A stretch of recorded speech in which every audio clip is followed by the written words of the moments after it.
Yo soy Flor Pucheta, soy becaria de CONICET, estoy haciendo mi doctorado con la biología y conservación del tordo amarillo y al mismo tiempo participo y coordino un poco el proyecto que se da desde Aves Argentinas y CONICET para proteger la especie a campo, que es un poquitito lo que les va a estar contando Vic. Y nada, laburamos con la especie, investigándola para conocerla un poco más y para tratar de encontrar las estrategias y las formas de poder conservar las últimas poblaciones que quedan, que la verdad que están en pleno decrecimiento. Así que, nada, investigando un poco eso, no quiero adelantarles, porque Vic les va a estar contando sobre la especie y sobre el laburo. Así que nada, yo voy a andar acá para lo que necesiten, pero sí, andamos laburando con esto desde 2015. Y bueno, y esperamos que por mucho tiempo más y con mucha gente que se vaya sumando. Buenas tardes a todos, mi nombre es Víctor Blanco y participo en este proyecto, el proyecto Tordo Amarillo, una iniciativa de Aves Argentinas y de CONICET, desde hace 4 años ya. Los 2 primeros años participé como guardián de colonia, un año en la provincia de Entre Ríos, ahora les voy a explicar lo que es un guardián de colonia, por supuesto. Un año en la provincia de Corrientes, y los últimos 2 años estuve como coordinador en la provincia de Entre Ríos. Así que bueno, vamos a arrancar por el principio. Vamos a conocer al tordo amarillo. Este es el tordo amarillo. Xanthopsis flavus, es un nombre científico. Y bueno, como podemos ver acá de entrada, hay una diferencia entre el macho y la hembra, a simple vista, ¿no? Esto se llama dimorfismo sexual. Las diferencias que puede haber a simple vista entre un macho y una hembra. Acá podemos ver que el macho tiene un amarillo un poquito más fuerte, más intenso, y un negro también mucho más intenso. Y a la hembra con un amarillo también fuerte, pero no presentan un negro tan llamativo, tan intenso, ¿no? Es un poquito más pardita, tiene como un antifaz medio pardito. El macho en época reproductiva inclusive llega a tener un amarillo que es muy intenso, que la cabeza se le pone media naranja inclusive. Y, y el negro llega a ser tan intenso, tan brillante que se ve azulado, inclusive medio violáceo. Son bichos hermosos para verlos en época reproductiva. ¿Se ve el cursor? ¿Se ve mi cursor? Sí, ahí se ve. Bueno, estos bichos tienen un comportamiento gregario. ¿A qué me refiero con gregario? Que andan siempre en grupos. Lo vamos a ver en grupos tanto en verano como en invierno. En invierno que se arman grandes bandadas, donde se juntan todos los tordos de ciertas regiones. Y en verano, estas grandes bandadas se subdividen, digamos, y ahí es donde se van formando colonias en distintos lugares. Las colonias son los grupos de nidos, ¿no? Ahora vamos a ir viendo un poquito todo esto. Estos pájaros son ictéridos. Los ictéridos son una familia propia de América. Los podemos encontrar desde Canadá hasta Tierra del Fuego, a los ictéridos, no al tordo amarillo. Lo podemos ver en las imágenes que siempre hay grupos. Este grupito es bastante grande. Esto es en invierno. Pero siempre los van a ver en grupos, por lo general, ¿no? Otra característica bastante distintiva y llamativa de este bicho es el mutualismo. ¿A qué me refiero con el mutualismo? El mutualismo a la interacción entre dos especies en la que ambas se ven beneficiadas. Acá vemos en la parte de atrás una tijereta. Una tijereta es un pájaro de la familia tiránida, es un tiránido. Aquí vemos una monjita dominica, otro tiránido. La monjita dominica está en peligro de extinción también, lamentablemente. Y aquí vemos otro tiránido, que es el yetapa grande. Esto es en la provincia de Corrientes. La monjita también es en la provincia de Corrientes. Y la tijereta es en Entre Ríos. ¿Cómo se produce la interacción acá? Bueno, es relativamente sencillo y ambos se benefician. Como se ve en esta foto, abajo en el piso, en el pasto, se pueden ver dos manchitas amarillas. Esos son dos tordos amarillos que andan caminando por el pasto. Los tordos amarillos son bichos que caminan muchísimo. Se la pasan caminando mucho, mucho para buscar su comida. Básicamente para eso, ¿no? Para buscar su comida. Y caminan muchísimo. Entonces, entre el pastizal, y se meten entre los pastos, necesitan que alguien los vigile, les avise cuando se acerca un predador o cuando se acerca algún peligro. Entonces los tiránidos tienen la costumbre, estos tiránidos en particular, tienen la costumbre de posarse, como ven acá, en ramas altas. Y entonces cuando el tordo va caminando, va buscando su comida, va espantando otros insectos. Esos insectos que salen volando son presas de estos tiránidos que están en las alturas. Entonces, estos tiránidos hacen lo que se llama un vuelo elástico, y cuando ven un bichito volando, salen de esa ramita donde están, capturan ese insecto en el aire y vuelven a la misma ramita donde estaban. De esta manera, entonces, el tordo se beneficia porque tiene un vigía que le avisa cuando hay peligro o cuando se acerca algún predador, y estos tiránidos se benefician porque estando ahí paraditos, va saliendo, el alimento va surgiendo dentro de los pastos de una manera más fácil. Y más abundante, por supuesto, porque al andar los tordos caminando por ahí, salen más bichos de lo que suelen salir. Bien, el hábitat del tordo amarillo son los pastizales mesopotámicos, ¿no? La región de la Mesopotamia argentina. Entre ríos, Corrientes, Misiones. Ahora vamos a ver un mapita también. Acá podemos ver un pastizal que está en realidad, esto es un campo que está sembrado. Abajo hay trébol y otras especies, y donde crece mucho el eringium. Esa plantita que se ve ahí que sale, que sobresale, media grisecita, verde grisecita, es el eringium. Este es un paisaje típico de Corrientes, donde se puede ver en la parte del fondo marrón más clarito, y donde están los chicos con los binoculares otro verdecito, son las partes más altas. Y en el medio, que se ve como una franjita, ¿dónde está el cursor? Acá está. Que se ve como una franjita más oscura, eso es un bañado, y ahí es donde el tordo hace sus nidos. Aquí podemos ver otro pastizal típico de Corrientes. Aquí vemos otra vez otro campo donde abunda el eringium. Acá vemos otro hábitat que no es precisamente un pastizal, pero bueno, en la provincia de Entre Ríos, en los últimos tiempos se está viendo que el tordo no solamente utiliza los pastizales, sino que se está adaptando al cambio del ambiente, al cambio del hábitat, y está utilizando otros lugares y otras plantas inclusive. Eso que se ve acá es un carral, cardencha, perdón, eso es cardencha, al costado de una ruta. Ahí hay un par de voluntarios, como pueden ver, las cardenchas llegan hasta más de 2 metros y son bastante tupidas.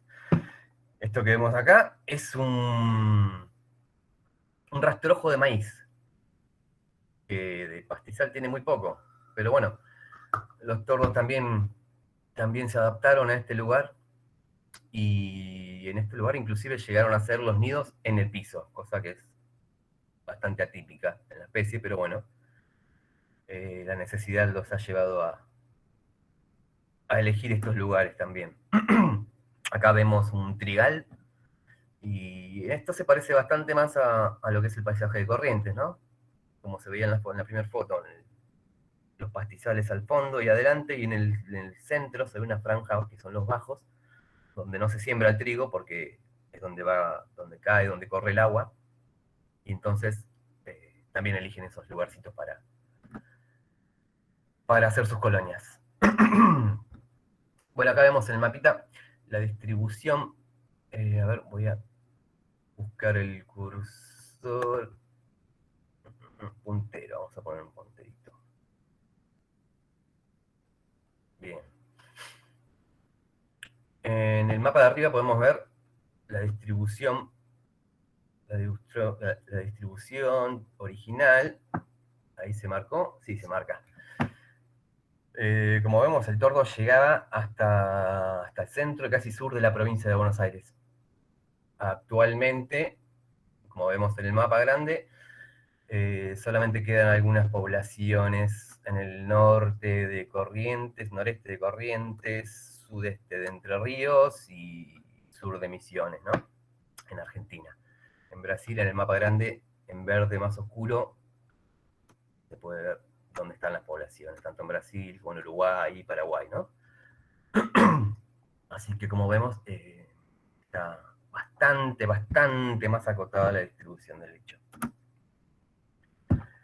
El estatus de conservación a nivel mundial, a fines del año pasado, la UICN, la Unión para la Conservación de la Naturaleza, cambió el estatus que venía estando de ser un bicho que estaba vulnerable a estar en peligro a nivel mundial, ¿no? Esto quiere decir que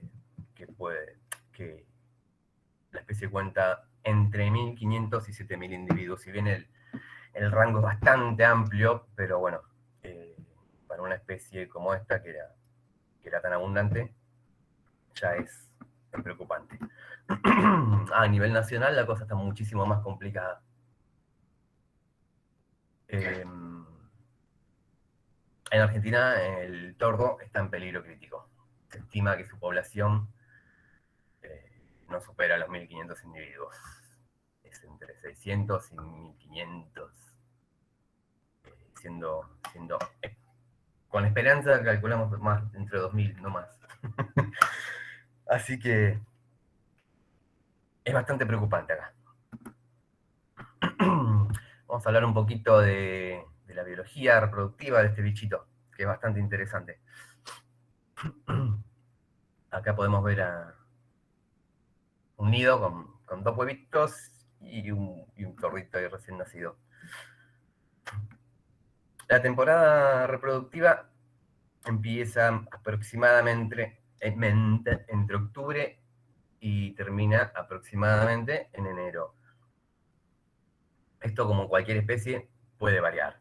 Los bichos conocen las condiciones climáticas mejor que nosotros y ellos sabrán cuándo empezar la temporada y cuándo terminarla.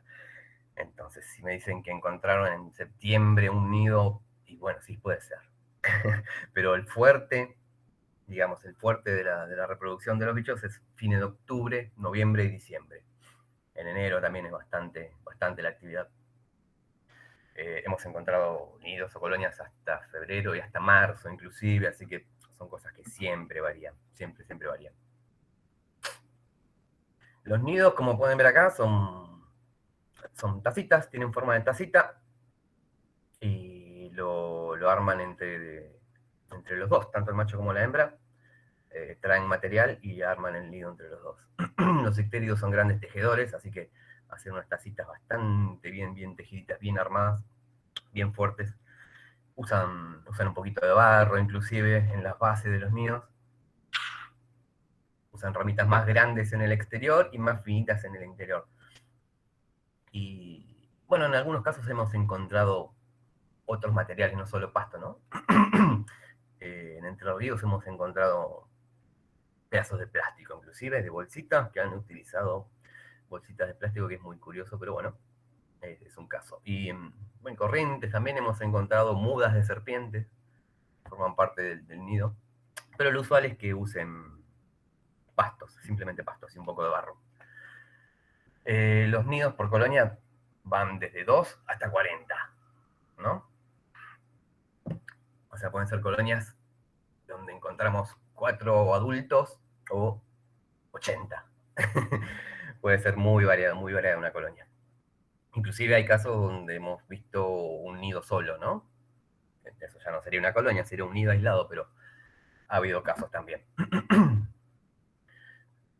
La incubación de estos bichitos, bueno, antes de incubar, por supuesto, ponen los huevos. La hembra va poniendo un huevo por día y colocan entre 3 y 5 huevos, más o menos, aproximadamente. Va colocando un huevo por día y una vez que termina la puesta, ¿no? La cantidad de huevos que decidan tener, recién ahí comienza la incubación, que la hace la hembra. En este periodo, la hembra se queda en el nido y el macho puede inclusive llegar a acercarle comida. La incubación dura de 10 a 11 días. Acá vemos unos pichones muertos de hambre. Una vez que nacen los pichones, se quedan en el nido entre 11 y 13 días. Todas estas fechas también son más o menos estipuladas, ¿no? Puede ser más rápido. Eso dependerá de la alimentación que reciban, de la frecuencia de la alimentación y de la calidad del alimento también, ¿no? Hemos tenido casos de, no sé, de 9, 10 días, había unos pichones que ya estaban bastante grandes y como que estaban a punto de abandonar el nido en cualquier momento. Así que estas cosas pueden variar, pero se estipula más o menos entre 11 y 13 días el tiempo que permanecen en el nido desde que nacen. Los adultos alimentan, ambos, tanto el macho como la hembra, alimentan a los pichones. El macho centinela, esto se ve más que nada cuando la hembra está incubando, ¿no? Cuando la hembra incuba, el macho se queda en los alrededores del nido vigilando que no se acerquen peligros, predadores o nosotros mismos, ¿no? El macho le avisa. Perdón si va pasando un poquito rápido, es que hay mucho para ver y mucho para contarles. No quiero que dure 2 horas tampoco esto. No se lo van a bancar. Helpers, ¿qué son los helpers? Son ayudantes. Esto es una conducta también que se observa mucho en los icterios, sobre todo en los pechos amarillos, está bastante estudiado. Y esto se puede ver, por ejemplo, cuando hay un macho y una hembra que tienen pichones, puede haber un tercer individuo adulto, que puede que sea un joven que no está reproductivo, que ayuda a la alimentación de los pichones y en la cría de los pichones. Así que tienen un comportamiento bastante social. No solo andan siempre en grupos, sino que se llevan muy bien entre ellos y colaboran con la cría de los pichones inclusive. No es lo más frecuente, pero suele pasar también. Bien, pasamos a hablar un poquito ahora de las amenazas que tiene esta especie. Los motivos por los cuales está en peligro de extinción en el mundo y en un peligro tan crítico en la Argentina. El drenado de bañados, esto es un problema típico de Corrientes, ¿no? Zonas de bañados. Los bañados se drenan para prácticas tanto agrícolas como ganaderas. ¿Qué se hace con el drenado de bañados? Bueno, simplemente se abren canales y se escurre el bañado, se deja que el agua corra y se vacíe el bañado. Esto es algo que pasa mucho, que está pasando mucho últimamente en Corrientes, por supuesto, zona de bañados, ¿no? El motivo de este drenaje de bañados es la industria forestal, ¿no? En la provincia de Corrientes se está fomentando mucho la industria forestal. Acá de fondo en la foto podemos ver una plantación de eucaliptos. En el frente está el bañado, que por suerte todavía está en pie ese bañado.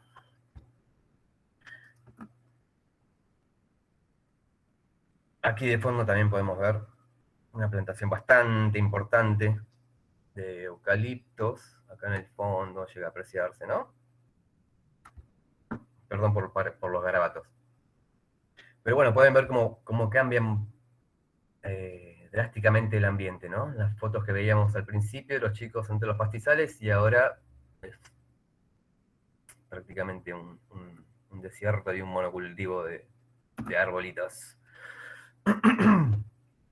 La minería es un problema también que afecta bastante en el cambio de ambiente, el cambio de los paisajes. Esto se está viendo mucho en Ibicuí, en islas de Ibicuí, sur de Entre Ríos, donde se extrae arena. Hay mucha arena en esos lugares. Y se extrae mucha arena no solo para la construcción, sino también para otro problema que hay en la actualidad, que es el fracking. Este tipo de arena tiene una granulometría especial que es la especial, la indicada para el fracking. Entonces hay tanta explotación de este mineral. Otro de los tantos, vamos a ver unos cuantos problemas a los que se enfrenta, no solo el tordo amarillo, ¿no? Esto afecta a muchísimas especies. Pero bueno, hoy en particular vamos a hablar del tordo amarillo.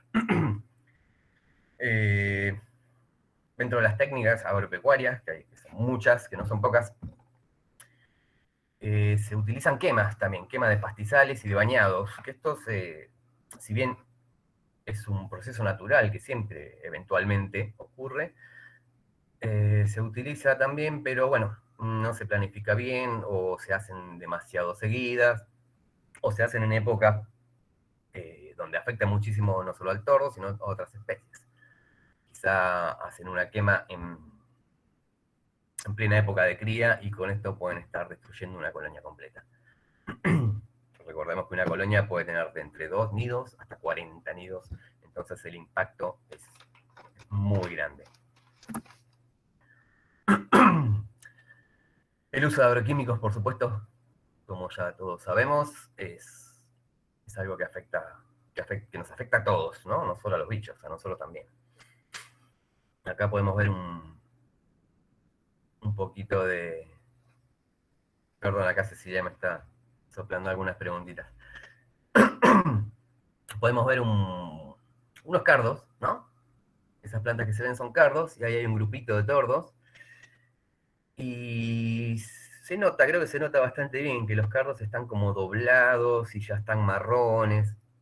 Esto pasó, no sé, una semana después de que fumigaron este pedacito, este lote con cardos. En Entre Ríos, los tordos suelen elegir a veces lotes de cardos para armar los nidos. Entonces, acá por suerte no habían armado nidos todavía, así que no hubo pérdida de nidos, pero sí de un lugar, de una potencial colonia. Esos tordos habrán ido a otro lado, no sabemos a dónde, pero habrán ido a otro lado a buscar un nuevo ambiente propicio para armar una colonia. Bueno, acá podemos ver en las imágenes claramente que no afecta solo a los bichos. La gente que utiliza los agroquímicos no utiliza la foto de la derecha, ¿no? El de la izquierda es un voluntario. Preguntan qué sería exactamente una colonia. ¿Cómo pasan de ser ¿Qué es una colonia? Preguntan, perdón, sí, no aclaré eso quizá. Una colonia es un grupo de nidos, ¿no? Un grupo de nidos que están cerca, ¿no? Convengamos. Encontramos un nido de tordo en una colonia. Los nidos pueden estar de entre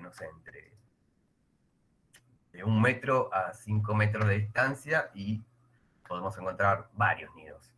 Como ya dije, entre 2 y hasta 40 nidos.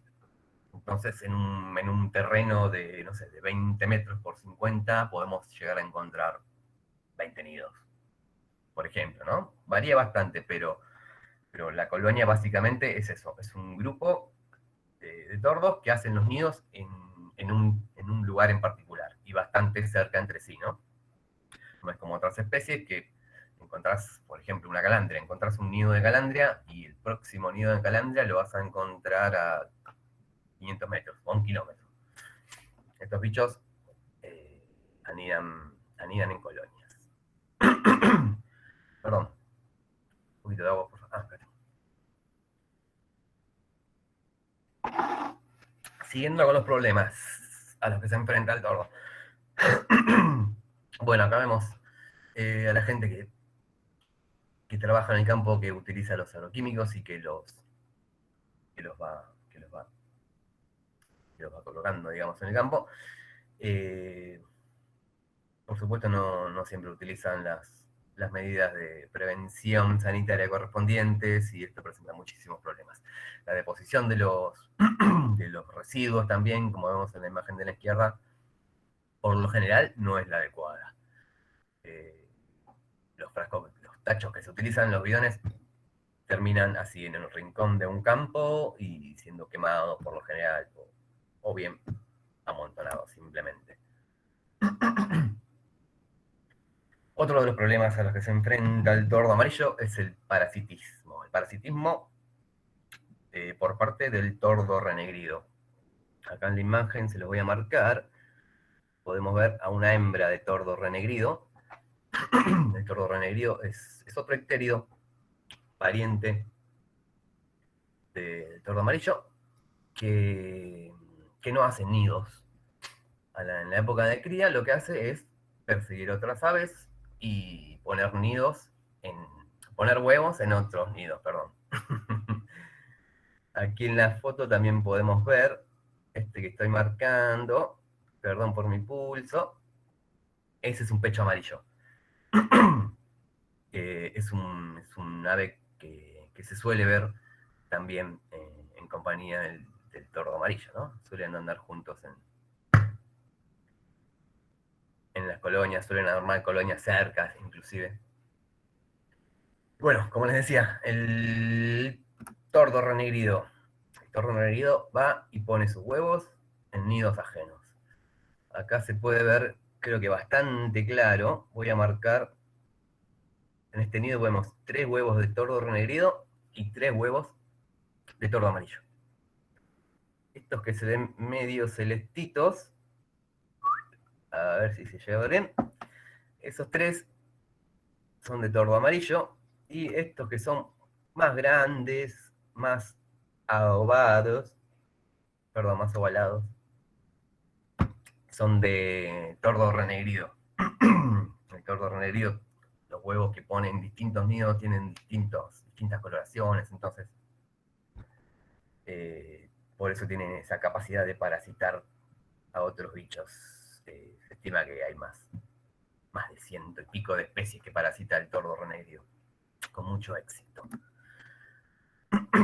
El problema no es solamente que ponga huevos en nido ajeno, sino que antes de poner sus huevos, pica los huevos que ya están en el nido para asegurar que sus pichones salgan con éxito. Entonces, el problema se ve bastante más agravado, no solamente porque ponga huevos, sino por el daño que hace antes de poner los huevos. Acá vemos, esta planta estaba al lado de un nido, el nido fue parasitado y lo que hicieron fue no solo picar los huevos, sino sacarlos del nido. Así que bastante problemático este renegrido. Uno de los motivos por los cuales el tordo renegrido está en bastante expansión, perdón. Se está expandiendo de manera muy abrupta. Se están encontrando bandadas numerosísimas de este pajarito.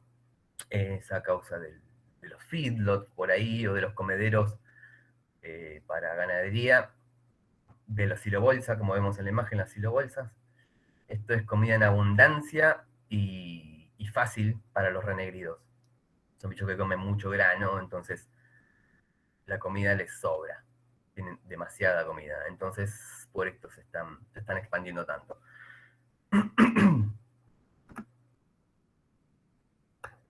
Otro problema, también relacionado al parasitismo, es el caso de un género de moscas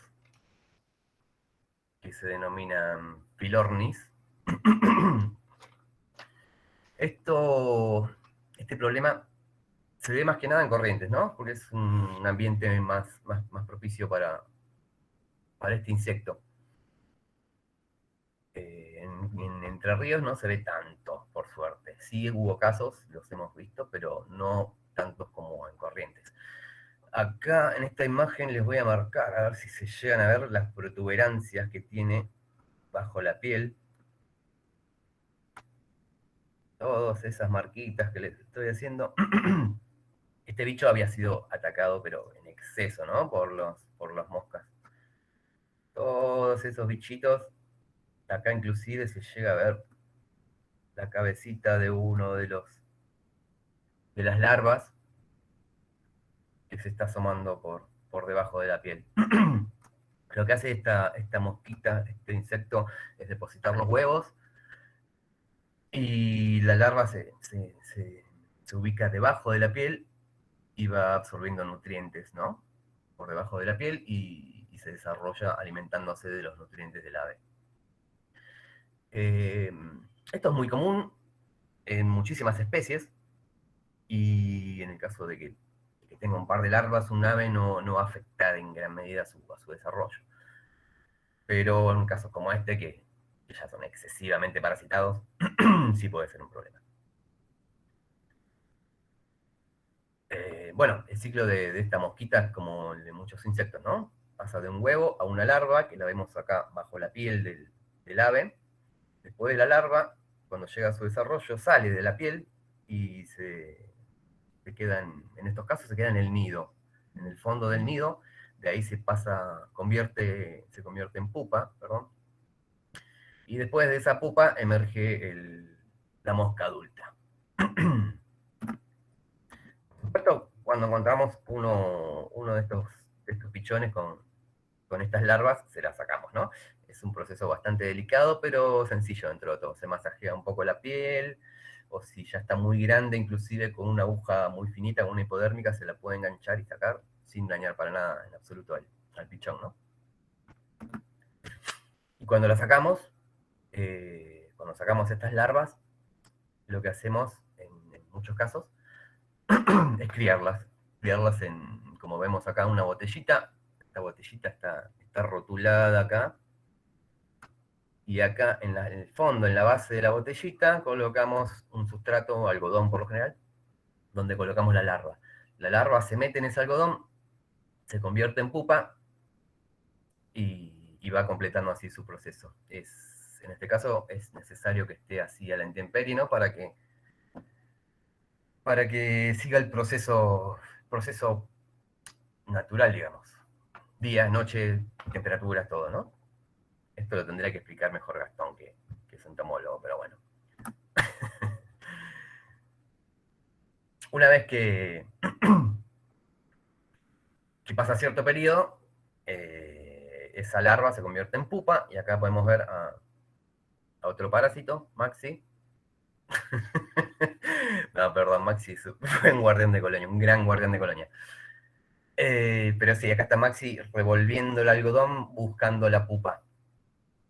Para después de esa pupa, la ponemos en una botellita y esperamos a que emerja el adulto, para de esa manera poder identificar a la especie, saber exactamente qué especie es. Así que este es otro problemita que se presenta para el tordo. Bueno, otro problema de los problemas naturales, ¿no? Estos son problemas que tienen no solo el tordo, sino todos los bichos. Es la predación de distintos tipos. Podemos ver bastantes ejemplos, ahora les cuento un poquito. Bueno, las rapaces pueden predar sobre los nidos, ¿no? Pueden comerse tanto los pichones como los huevos. Acá lo vemos acá lo vemos persiguiendo, espantando a un chimango. Acá abajo podemos ver a un gavilán planeador. Esto es algo bastante lindo, entre comillas, de ver. Cuando se acerca un gavilán planeador o un gavilán ceniciento, que los podemos ver en esas regiones, en esos pastizales, salen los tordos, no sé, hemos visto hasta 10 o más tordos inclusive, persiguiendo a las patadas y a los picotazos a estas rapaces, y para disuadirlos, ¿no? Para espantarlos de la zona de las colonias.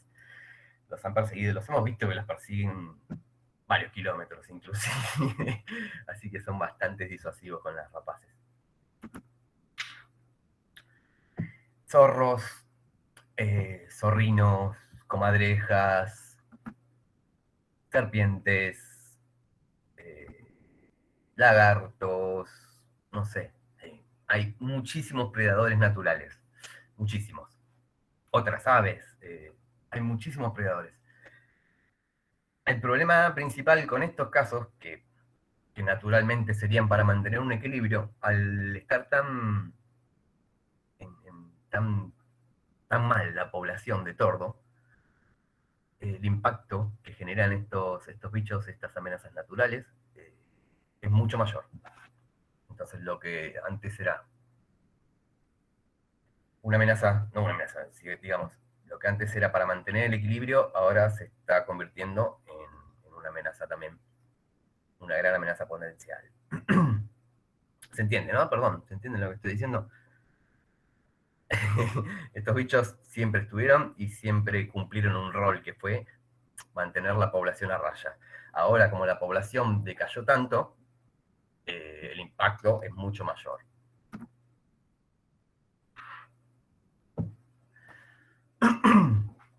El tráfico de fauna existe tanto para el tordo como para muchísimas especies.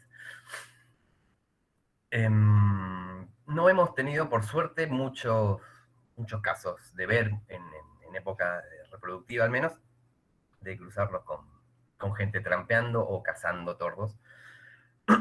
Sí nos ha pasado, si no me equivoco, en el año 2015 en Entre Ríos.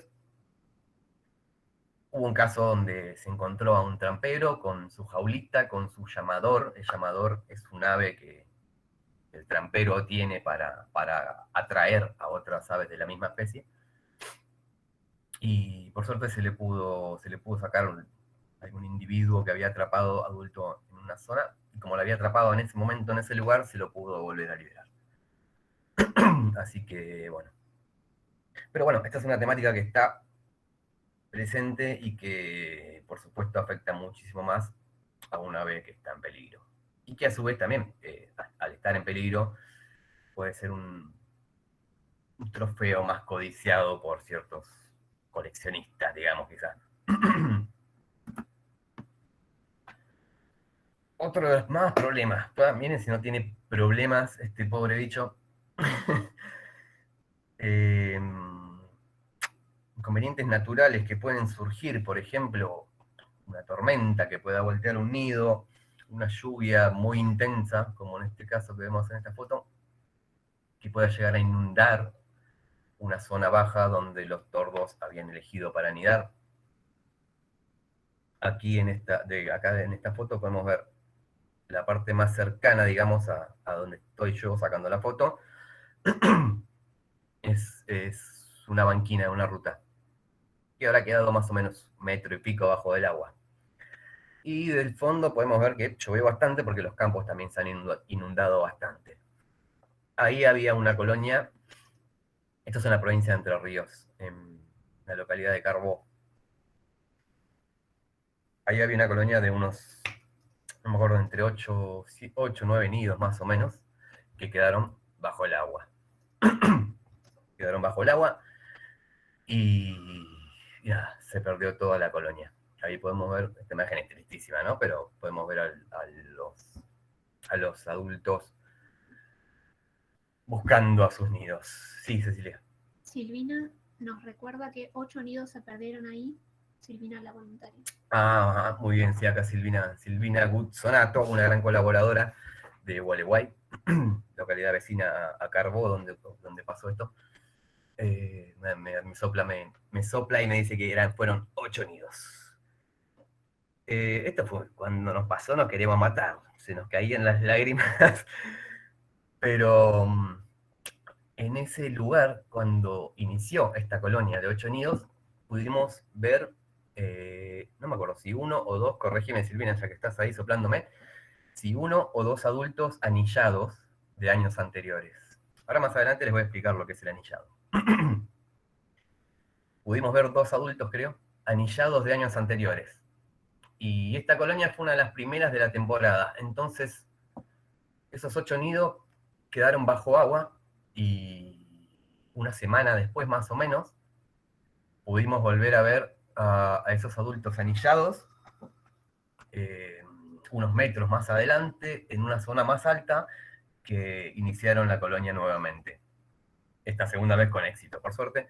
Así que bueno, acá también podemos ver otra de las conductas del bicho, ¿no? Si tiene tiempo y las condiciones se dan, puede llegar a tener un segundo intento, digamos, de tener un nido y de poder criar pichones.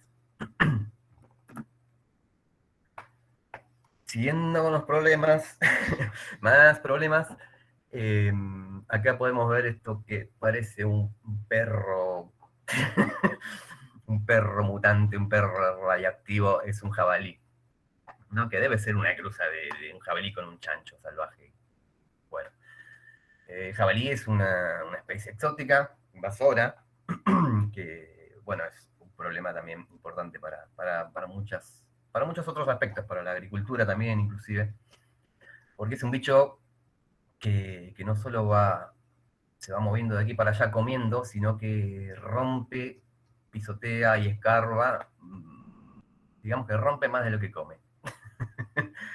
Entonces, si se mete un jabalí en una colonia, puede pisotear y llevarse por delante algunas plantas y no solo comer algunos huevos o algunos pichones, sino romper las plantas donde están. Así que si un jabalí hace un desastre, imagínense lo que pueden hacer 10 jabalí adultos, acompañados de unos 20 cachorros.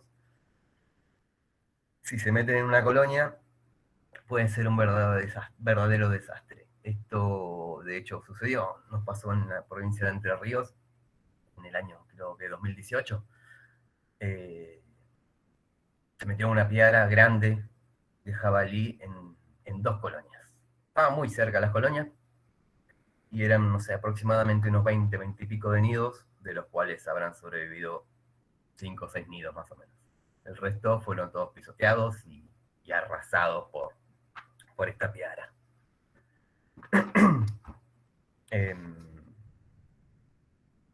Prosigamos. Bueno, a ver, decime, Cecilia. En el chat piden buenas noticias. ¿Quieren buenas noticias? Sí, esto es... Este pobre bicho tiene más problemas que los Pérez García, ¿no? Saltó la ficha de la edad, mal.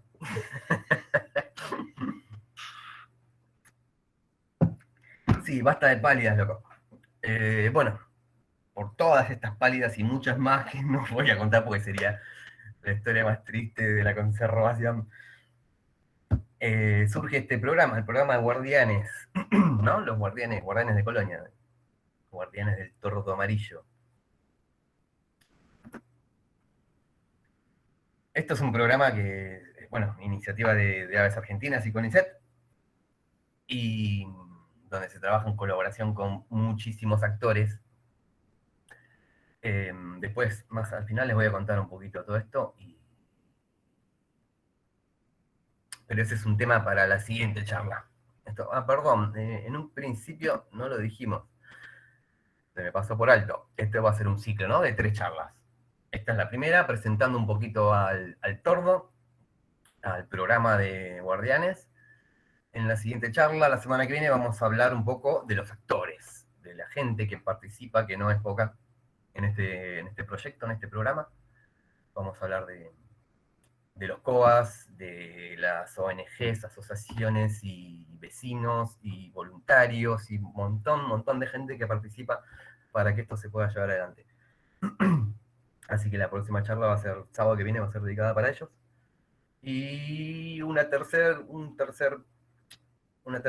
edición que va a ser, algo para distendernos un poquito, va a ser una pajareada virtual, que vamos a ver algunas imágenes de otras aves que conviven con el tordo, de otras aves que podemos encontrar si salimos a pajarear por una colonia de tordos, por ejemplo.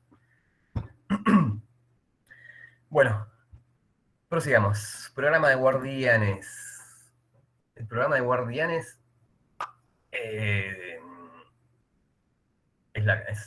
se realiza durante la campaña de verano, ¿no?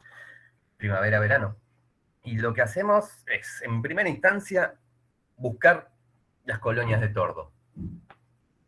salimos a recorrer con vehículos y caminar, y recorrer con vehículos y caminar, y son muchos kilómetros caminando en distintos ambientes, muchísimos kilómetros en vehículos.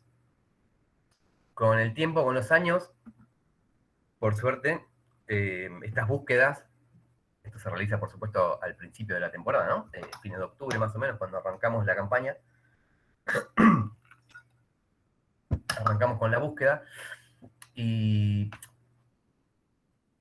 a medida que pasan los años, esto se va simplificando un poquito. ¿Por qué? Porque los tordos suelen repetir los lugares donde arman las colonias. Entonces, donde un año hubo una colonia, es muy probable que al año siguiente ese grupo de tordos vuelva al mismo lugar a donde habían hecho la colonia el año anterior.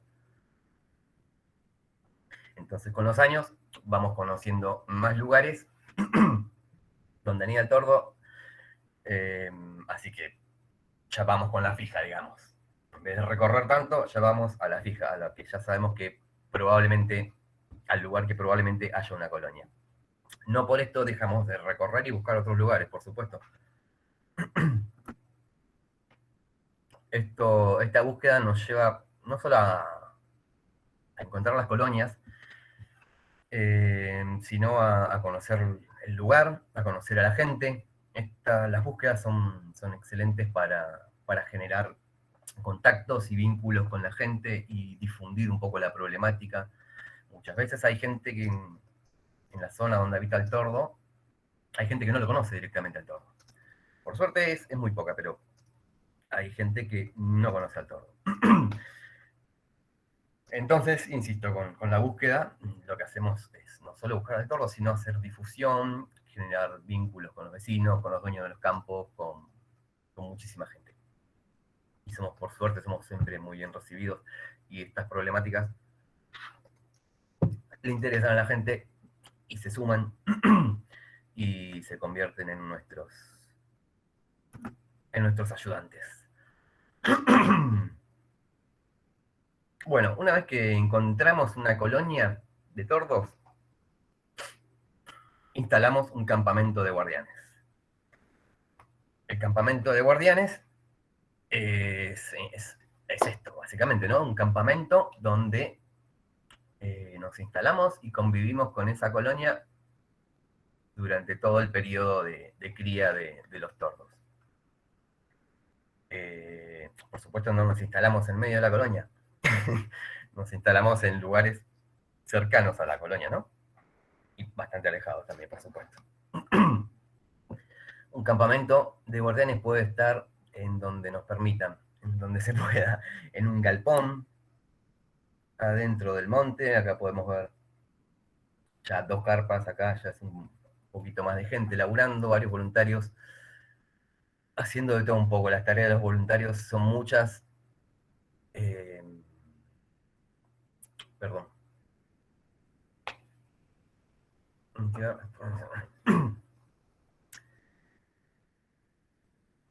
Perdón. Estoy leyendo algunas preguntas acá. Las tareas de los voluntarios no son pocas y son muy importantes. Acá podemos ver un campamento donde se está organizando todo el trabajo que se hace. Este es un campamento más chiquito. Y aquí, esto es en la provincia de Corrientes. Esto ya es un asentamiento, esto prácticamente. Pero bueno, esto es en Alvear, en Corrientes, donde podemos encontrar la colonia más grande de tordo amarillo que se puede encontrar en el país. Por eso hay tantas carpitas, por eso hay tantos voluntarios que participan acá, y donde las tareas son muchas y bastante complicadas, principalmente por las condiciones climáticas. Si conocen Corrientes sabrán a qué me refiero.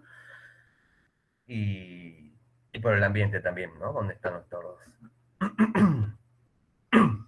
Una vez que se instala el campamento, se buscan los nidos. Hay que buscar nido por nido.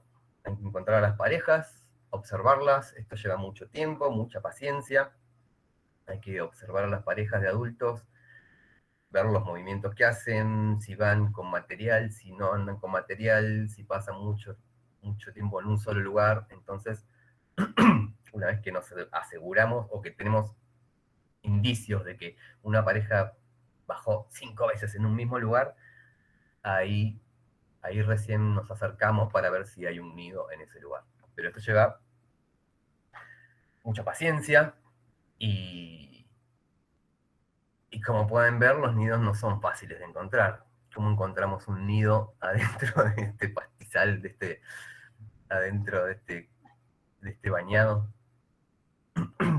No es fácil, es bastante complicado. Entonces por eso hay que tomarse el tiempo, tener paciencia y asegurarse que la actitud de los bichos nos está diciendo que en ese lugar hay un nido. Por supuesto, cuando nos acercamos, es con todo el cuidado correspondiente para no romper, primero principal, un nido, si hay un nido y todavía no sabemos dónde está exactamente.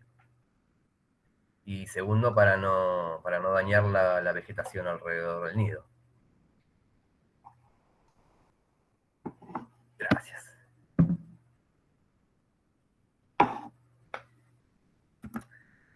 Bueno, paciencia, mucha paciencia para buscar los nidos. Esto es una de las tareas un poco más pesadas y un poco frustrantes también, porque a veces nos engañan los tordos y aparentan estar con nidos, pero no. Entonces pasamos muchas horas viendo cómo bajan simplemente a comer en un lugar y, y pasamos 5 horas abajo del sol viendo nada. Una vez que se encuentran los nidos, hay que monitorearlos. ¿En qué consta el monitoreo o seguimiento de los nidos? Primero principal, asegurarnos que el nido que encontramos sea de tordo amarillo, por supuesto. Y segundo, asegurarnos que no estén en puesta de nido, digamos. Si están poniendo huevos, en puesta de huevos.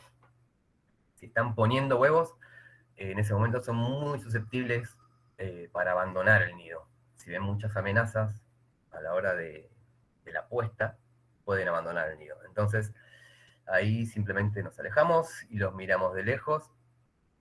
Y una vez que nos damos cuenta que la hembra ya está incubando, recién ahí podemos acceder al nido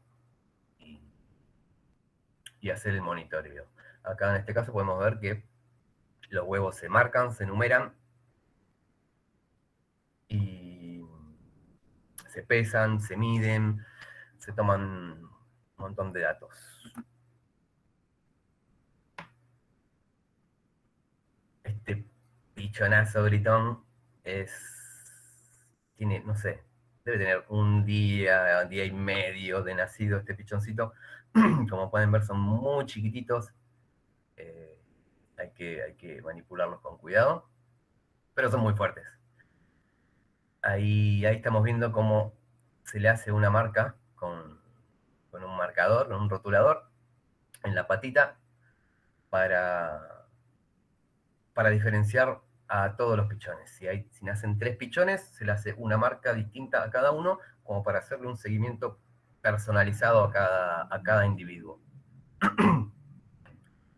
Inclusive, los huevos, antes de que nazcan, ¿no? Los huevos se enumeran y a veces inclusive podemos hacer el seguimiento desde que es un huevo hasta que es pichón y hasta que abandona el nido.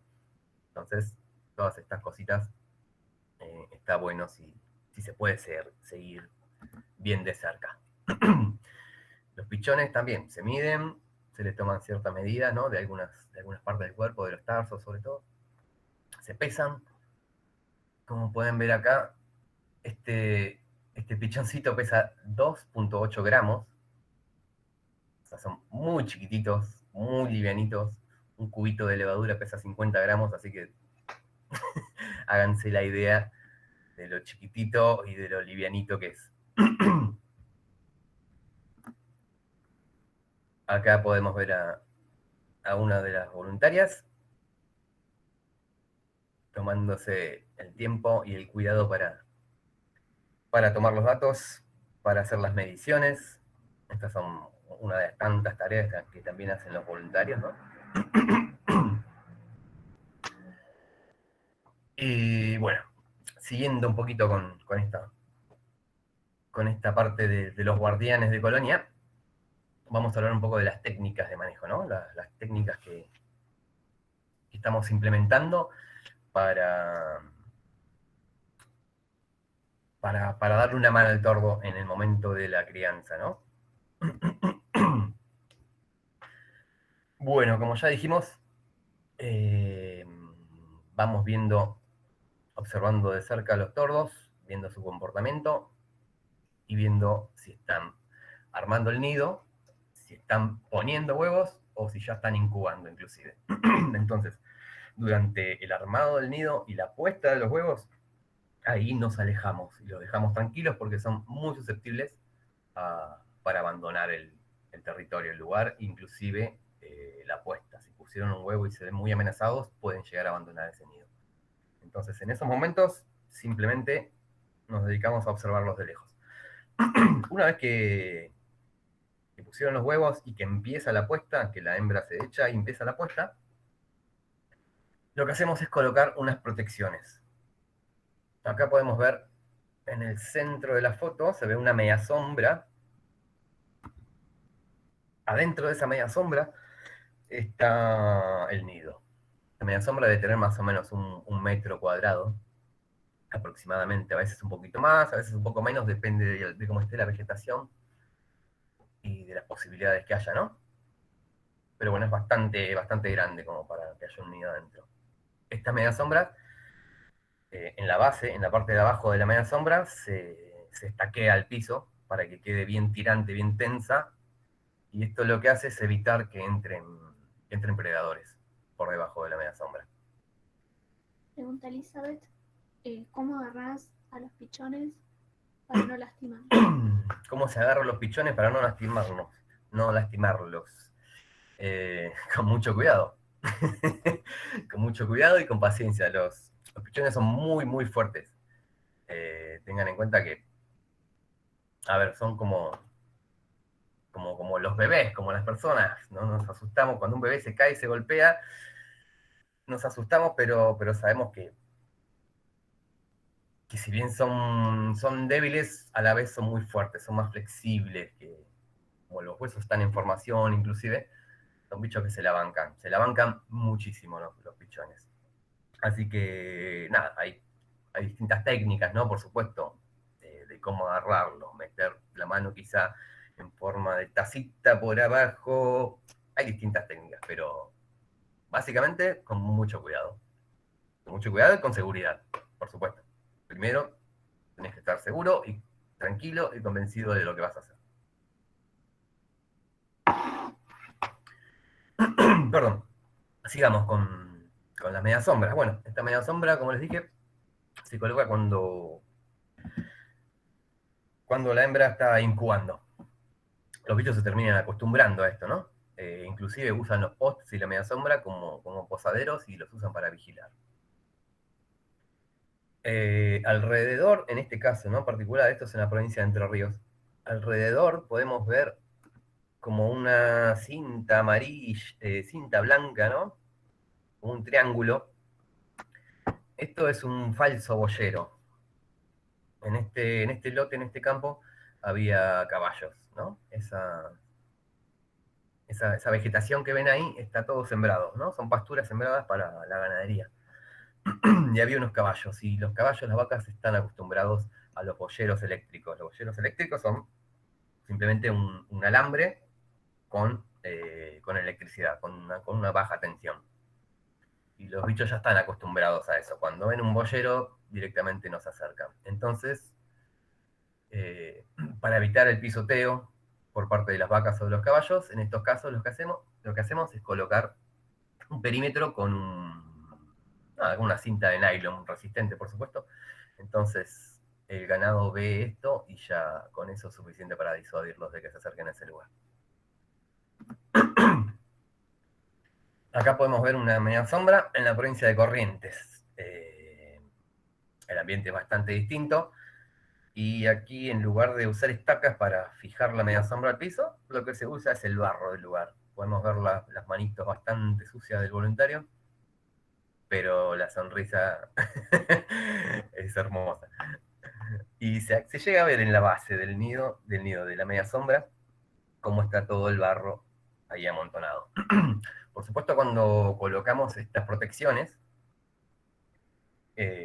las colocamos, nos alejamos y nos aseguramos que los adultos ingresen, ¿no? Si el adulto no llega a ingresar, la protección se retira y se vuelve a intentar en otro momento. Pero bueno, en el caso de las medias sombras, por lo general no hay problemas y los bichos tardan algunos minutos e inclusive hay algunos que te entran enseguida. No le dan mucha bola inclusive. Así que está buenísimo.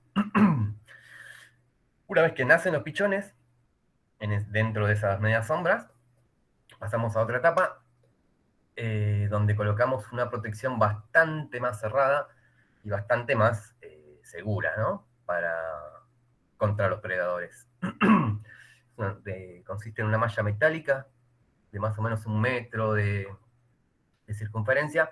Se coloca directamente en la planta donde está el nido. Y en la parte superior se le coloca una malla, perdí el cursor, acá está, una malla tipo gallinero que va desde el borde superior hacia afuera y hacia abajo. Esto sirve en caso de serpientes que puedan trepar por el tejido. Cuando llegan a esa parte superior se encuentran con esa pollerita y entonces no pueden ingresar a la protección. Y en la parte superior, arriba del nido, digamos, ahí donde estoy marcando, se hace un tejido con alambre, creando agujeros del tamaño como para que ingrese un adulto, pero no pueda ingresar, por ejemplo, un chimango, una rapaz, una comadreja, un zorro. Todo esto, todo el tiempo que estamos haciendo estas cosas, colocando las protecciones y eso, utilizamos siempre cámaras trampa. Acá a la derecha está bastante camuflada, pero lo estoy marcando. Podemos ver una cámara trampa. Esto también es para asegurarnos, cuando colocamos la protección, de que los adultos entren. En el caso ya de esta malla metálica, ya hay pichones, ya nacieron los pichones, entonces tenemos que asegurarnos que tanto el macho como la hembra ingresen con el alimento, alimentan a los pichones y salgan con los residuos que puedan generar los pichones, pero tenemos que asegurarnos que entren ambos, tanto el macho como la hembra. Acá vemos como por la parte superior se hace un poquito difícil hasta para el guardián a veces llegar al nido. Así que funcionan, dan resultados. Esto disuade bastante a la predación. No les voy a mostrar resultados, gráficas, ni nada por el estilo, pero les podemos asegurar que funciona. Hay números donde se muestra todo esto. En el informe, en todos los informes que se hacen todos los años, cada campaña de Tordo Amarillo, del programa de Guardianes, pueden ver todas esas cifras, todos esos números, y esto lo pueden encontrar en los informes, los encuentran en la página de Aves Argentinas. Hay un apartado de conservación, y en una de las ventanitas está inclusive el apartado para Tordo Amarillo, donde pueden encontrar los informes de todas las campañas de todos los años. Puede mandar ¿Sí? Se puede mandar el informe a los que quieran. Pueden solicitar. Sí, el informe está. Gracias, Ceci. El informe lo pueden descargar de mismo de la página de Aves. Está a disposición de todo el mundo. Acá podemos ver a un pichonazo hermoso con ese plumoncito blanco en la cabeza. No sé si llegan a distinguirlo bien.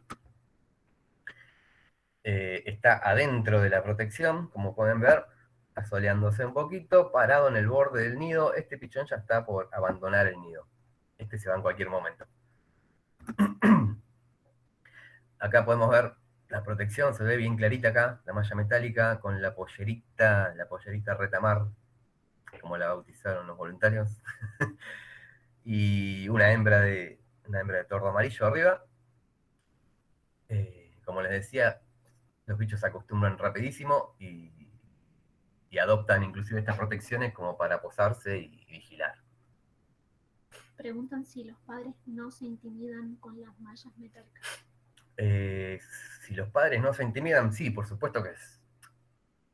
Por supuesto que es algo invasivo y que intimida un poco a los adultos. Tengamos en cuenta que es una especie que está en peligro crítico. Entonces, estos casos donde se implementan estas técnicas, donde ya estamos manipulando a la especie, ¿no? Esto ya es un caso extremo. Se llega a este tipo de protecciones cuando el caso ya es muy extremo. Y sí, por supuesto que molesta a los adultos. Pero como les aclaraba, se toman todos los recaudos para asegurarnos de que esa pareja no va a abandonar el nido.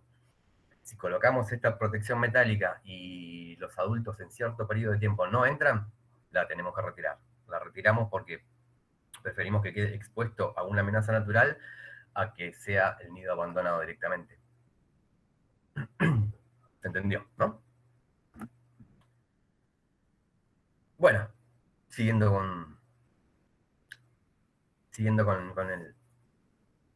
los pichones, con todo el periodo bueno, estamos viendo desde que arman el nido, desde que empieza la puesta, desde que ponen los huevos, desde que nacen, y en este momento ya el pichón, como ven, es bastante más grandecito y ya está a punto de dejar el nido este bicho.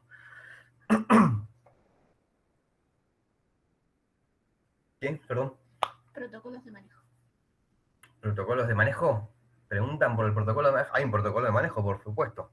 Por supuesto hay un protocolo de manejo y hay que cumplirlo al pie de la letra.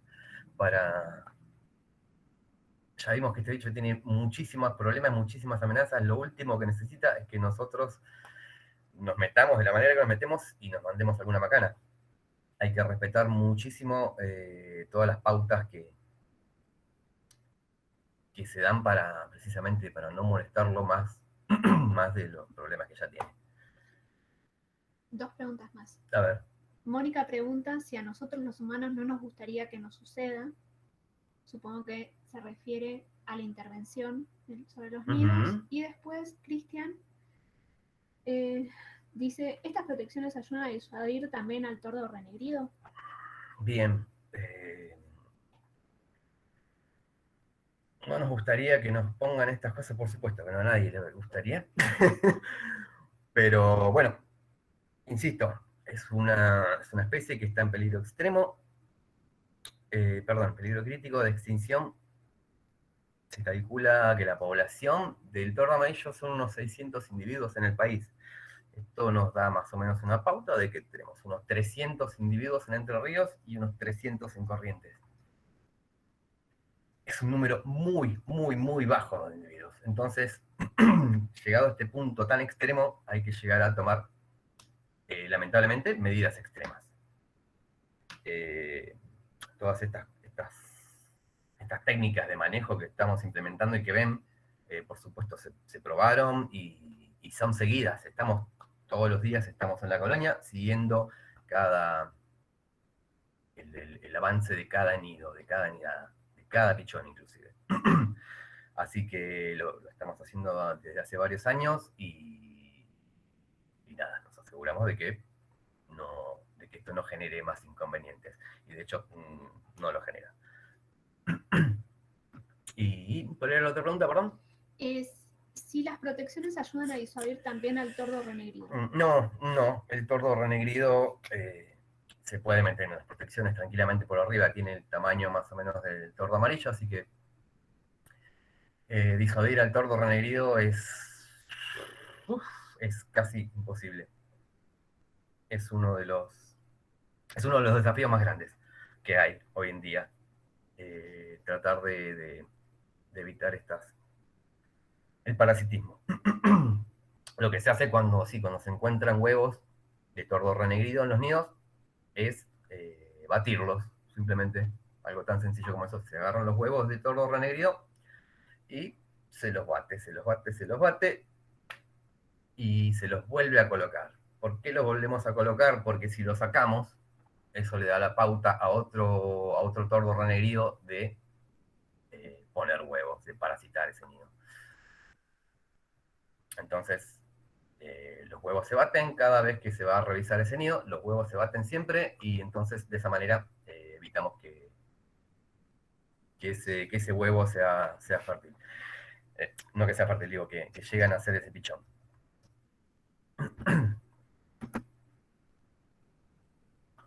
Bueno, seguimos acá con el anillado de pichones. Acá podemos ver en las manos de esta persona se ve como una especie de metal chiquito. Eso es un calzador. Con ese calzador se le pone el anillo a los pichones. Ese cosito azulcito ahí es un anillo de plástico que se coloca en los tarsos de los pichones. Aquí, con esta pinza, se coloca un anillo de metal también. Con una pinza especial, ¿no? Esta pinza es una pinza especial para colocar anillos, tiene la medida exacta para ese anillo, para la medida del tarso de este ave. Entonces, si apretás la pinza al máximo, no pasa nada, porque se cierra hasta esa medida. Entonces, lo que hacemos es colocar en las patas de los pichones una combinación de colores. Cada combinación de colores es única y es única para cada individuo. El anillo de metal, que se ve aquí en la patita derecha, el anillo de metal también tiene una numeración única, como un DNI, y la combinación de colores es distinta para cada individuo. Así que se puede, observando a un adulto, ¿no? Cuando ya este pichón crece, se convierte en un adulto, observándolo de lejos podemos determinar qué individuo es, cuándo nació, dónde nació, en qué colonia, y bueno, esto nos da un montón de información. Decime. Karina hace una pregunta muy interesante. Para disuadir al tordo renegrido, ¿no se pueden hacer huevos sintéticos y ponerlos en los nidos cuando los encuentran? Sí, hay muchas técnicas.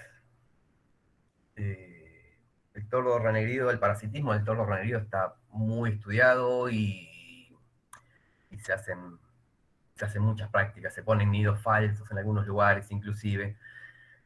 Pero bueno, el problema, como veían en Entre Ríos al menos, es que se está expandiendo muchísimo el tordo renegrido. Hay muchos, pero muchos. Entonces es un problema grande, muy importante.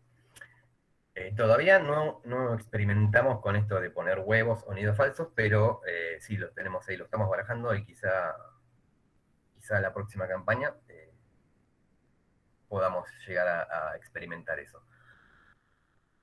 Pero bueno, sí, es muy difícil. El éxito del tordo renegrido es para las 2 charlas más, porque es un bicho muy vivo y muy exitoso.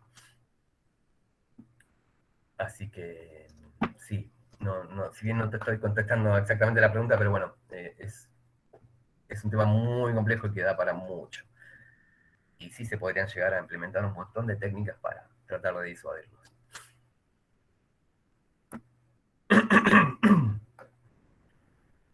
Bien, vuelvo un cachito. Una vez que se anillan los pichones, simplemente se lo dejan los nidos. Los pichones, como vimos en una de las fotos anteriores, están entre 11 y 13 días más o menos, tardan en abandonar el nido. Así que los vamos midiendo y pesando, no todos los días, cada tantos días, y cuando ya tienen el tamaño y el peso más o menos aproximado a abandonar el nido, los anillamos.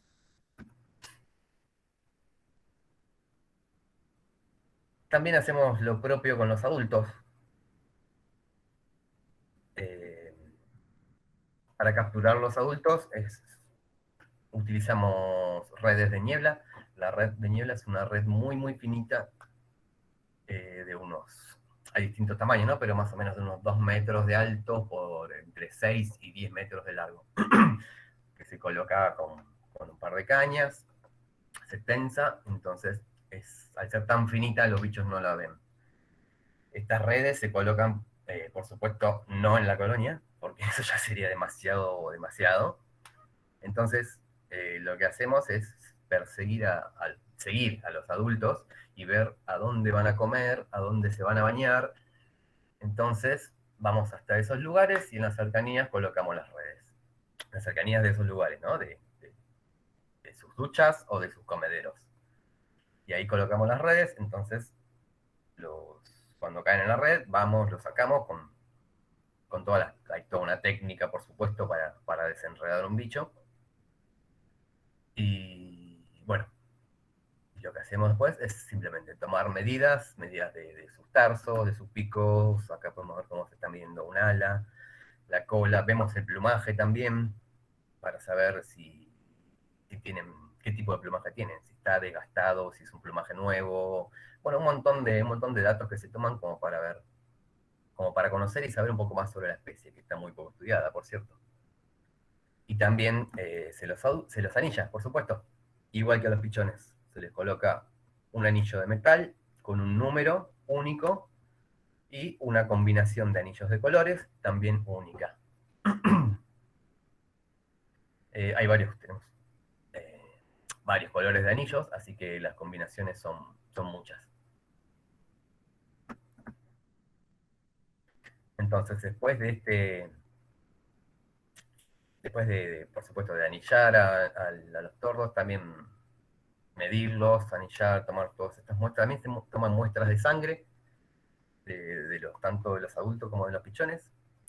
Una muestra que es un pinchacito mínimo y se le saca una gotita de sangre, como para hacer un estudio genética de población. Es algo que se va a estudiar ahora en lo pronto, como para saber si hay alguna relación entre las distintas poblaciones, o qué relación hay, o cómo está evolucionando esta especie al estar tan amenazado y tan separadas las poblaciones entre sí. Así que eso es algo que también está pronto a estudiarse. Por eso se toman también muestras de sangre, para hacer un poco de genética y saber un poco más. Y bueno, se anilla el adulto y se lo libera y listo.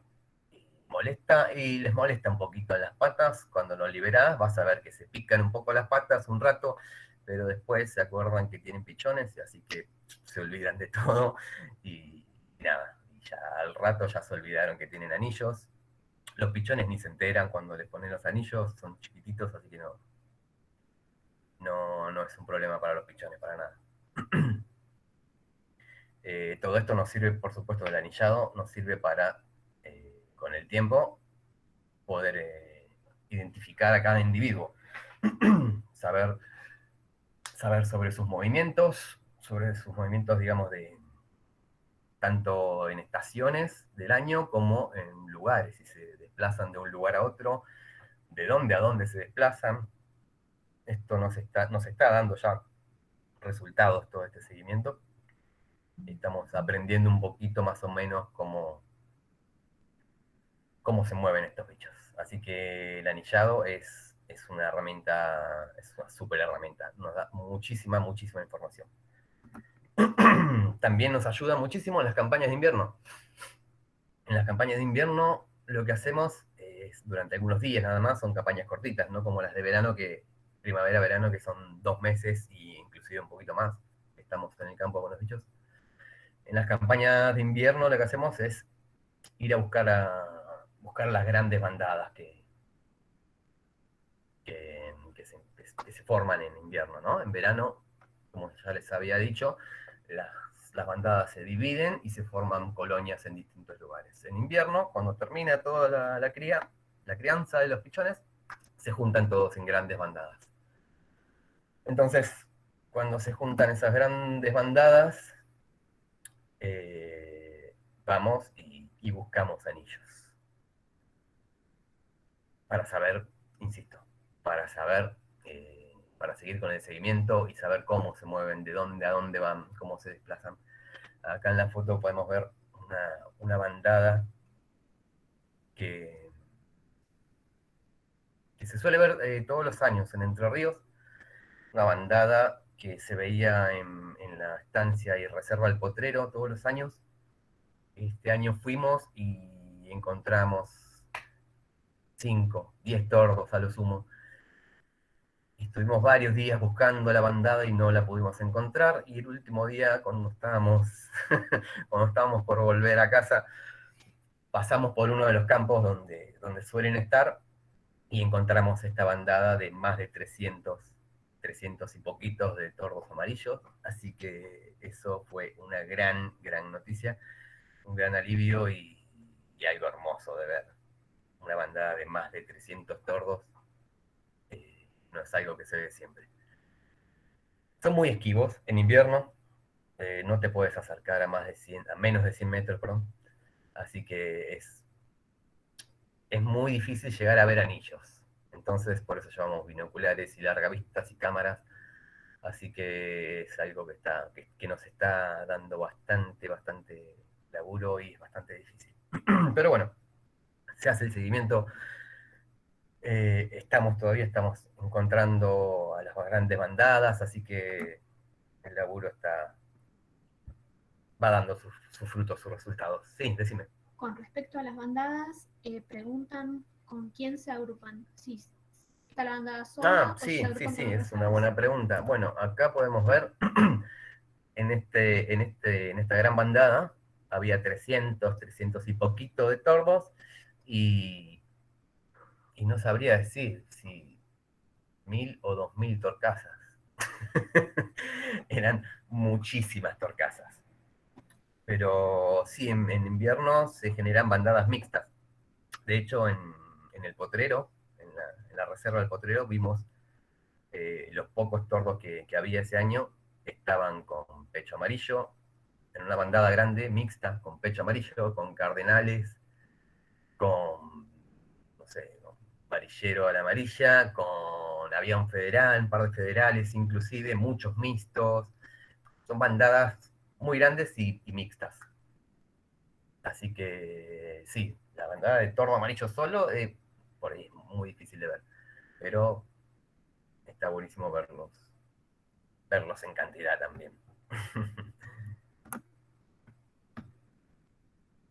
Bueno, la campaña de invierno siempre se anuncia y por supuesto se le pide una colaboración a la gente, a los voluntarios, a la gente que se sume, ¿no? A las recorridas, a encontrar distintos lugares de invernada, porque no siempre pasan el invierno al mismo lugar, así que esos son datos que también vamos averiguando para ver los movimientos de la bandada.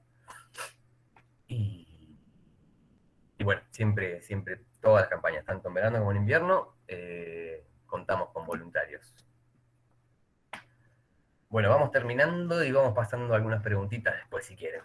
En la próxima entrega vamos a hablar un poquito de los actores de este proyecto, que participa muchísima gente.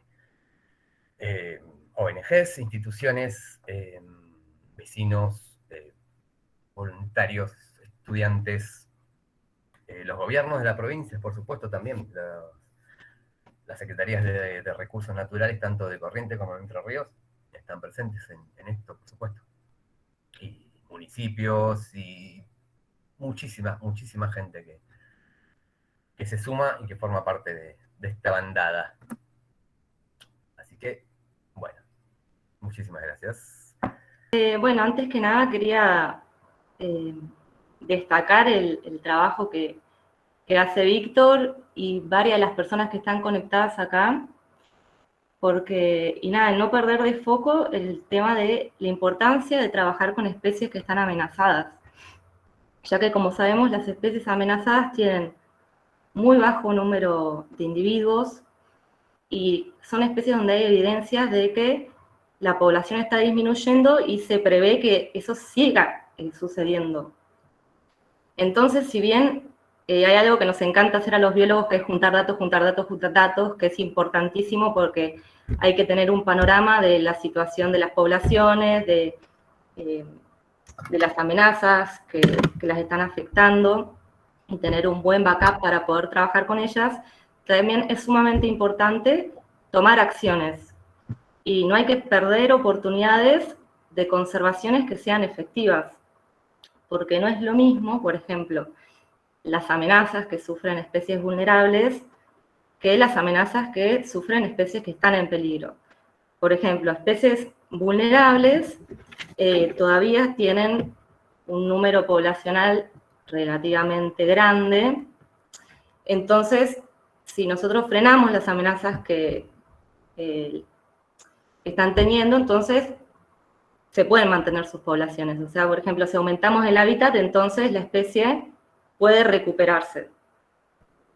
Sin embargo, cuando hablamos de especies que están en peligro, como el tordo amarillo, estamos frente a poblaciones muy pequeñas, poblaciones que están fragmentadas, poblaciones donde hay que tener y tomar medidas un poco más críticas, que ya hablamos de proteger sitios particulares de nidificación, hay gente que trabaja con otras especies que hacen reintroducción, traslocación, suplementan con alimentos o refugios, o, por ejemplo, lo que hacemos nosotros, que es trabajar con el control de depredadores, una de las cosas que hacemos, ¿no?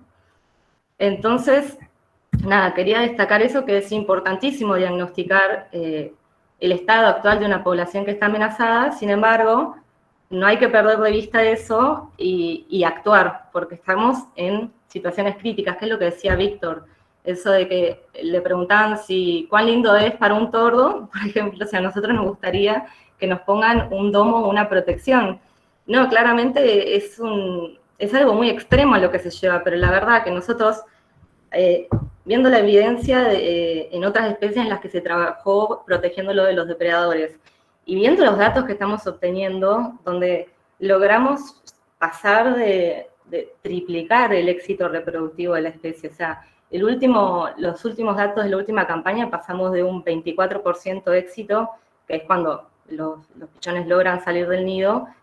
Eso en situaciones naturales, o sea, nidos que son controles, donde no se le hace el manejo, a un 81% de éxito en nidos donde sí se intervenían para protegerlos. Entonces, nada, quería como resaltar eso, la importancia del trabajo que hacen los chicos y también toda la gente que trabaja con especies amenazadas y poner el foco en eso y nada, hacer que la gente se interese en eso porque es sumamente importante. Eso era. Bien, gracias, Flor.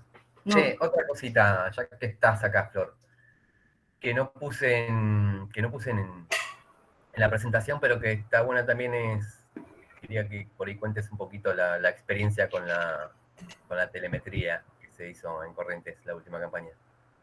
Bueno, este año les pusimos por primera vez a los tordos en radiotransmisores, que es una tecnología que se instrumenta en los bichos con transmisores y nosotros con antenas podemos recibir la posición, que son por pulsos de radio. Entonces, cuando te encontrás relativamente cerca, unos más o menos de 500 metros más o menos, podés identificar dónde están ellos. Entonces nosotros lo que hicimos es estudiar los movimientos que realizaban post-reproductivos para saber el área de acción. Y eso nos puede ayudar después en el momento más... O sea, por un lado está bueno conocer cómo es la ecología de la especie, ver cuál es el área de acción, en qué lugares se alimentan, en qué lugares descansan, cuáles son los dormideros y demás, pero aparte también esto es una buena herramienta para después poder hacer gestión y ver cuál es el área efectivo que necesita un tordo amarillo para poder vivir, alimentarse, reproducirse y demás. Y no, la verdad que resultó bastante bueno.